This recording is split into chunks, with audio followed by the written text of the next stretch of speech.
சூப்பரான மசாலா முருங்கைக்கீரை பொரியல் பார்க்கலாம். ரொம்ப டேஸ்டியாக இருக்குது. ஒரு கடாயில் 100 கிராம் கலக்கக்கொட்டை போட்டு வறுத்து ஆற விட்டுருங்க. மிக்ஸி ஜாரில் 6 வரமிளகா, அரை முடி தேங்காய், 1 ஸ்பூன் மிளகு, 1 ஸ்பூன் சீரகம் போட்டு அதை நல்லா கொரகொரப்பாக அடைச்சி வச்சுக்கோங்க.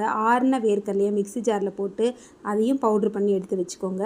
ஒரு கடாயில் 2 டேபிள் ஸ்பூன் ஆயில் போட்டு கடுகு உளுந்து, 2 பச்சை மிளகா, ஒரு கைப்பிடி பூண்டு போட்டு பூண்டு நல்லா பொன்னிறமாக வதங்கினதுக்கப்புறமா ஒரு 2 வெங்காயம் போட்டு நல்லா பொன்னிறமாக வெங்காயத்தை நல்லா வதக்குங்க. உப்பு ஆட் பண்ணிக்கோங்க.